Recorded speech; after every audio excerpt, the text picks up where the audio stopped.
Just when I think this publisher has hit the bottom, they make a decision that takes them into the bedrock.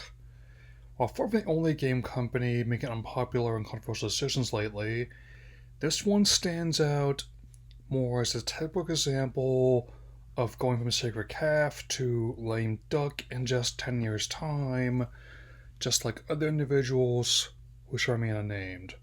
So, let's get to it. Quick summary of the story so far. Earlier this year, a fan remake of Yokai Watch 2 was in the works for the Switch and smart devices, following in the footsteps of similar projects.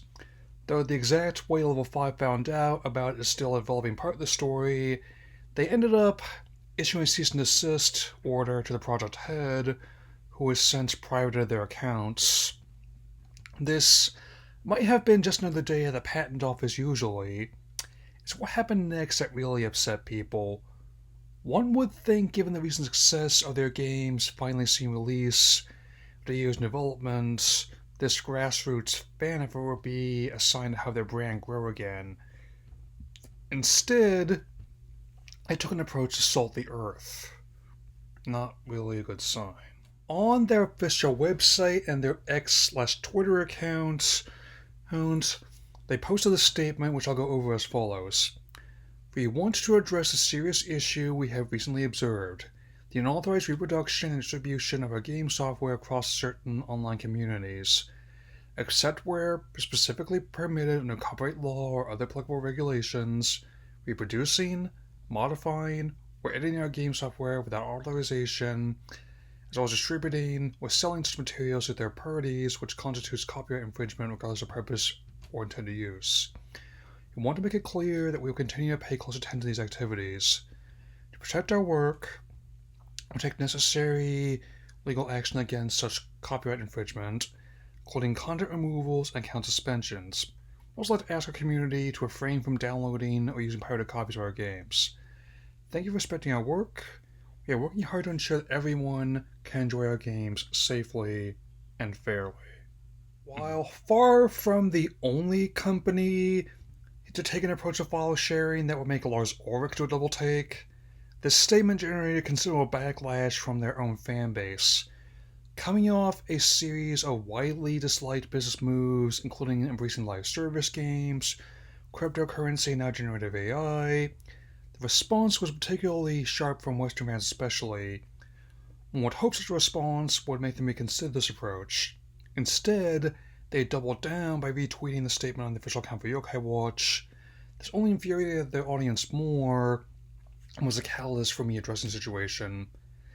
Even as someone who never put them on the same pedestal as others, even I think the scorched earth stance on this matter is a mistake. As I get in to more of my thoughts on the matter, I would like to offer counterpoints against the arguments Level-5 and their evangelists made. For what it's worth, their tweet has since been community noted with the realities of buying the game secondhand.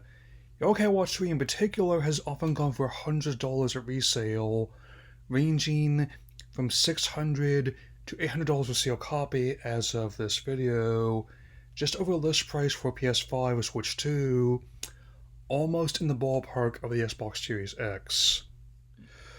First, the just learned Japanese argument is the simplest to counter, as the translation patches for games never got official releases is in English would not exist if the people responsible were not multilingual.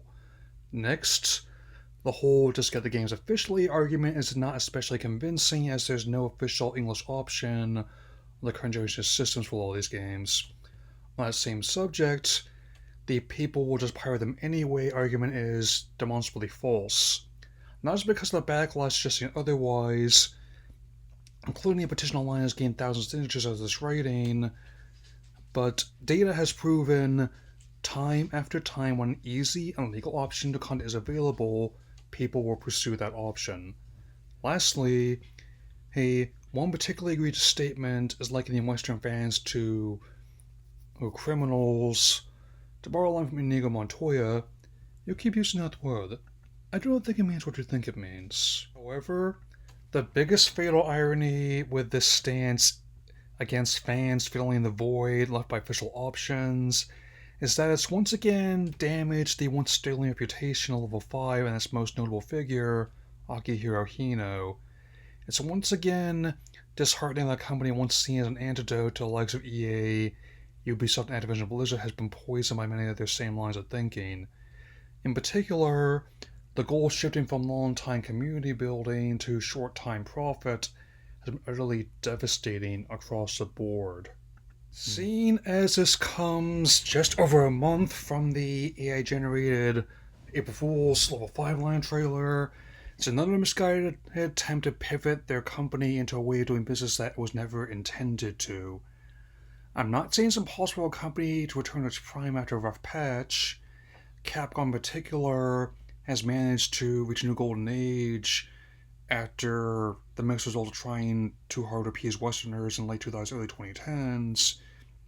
But it's certainly going to remain an uphill battle that Hino continually seems to impose on himself.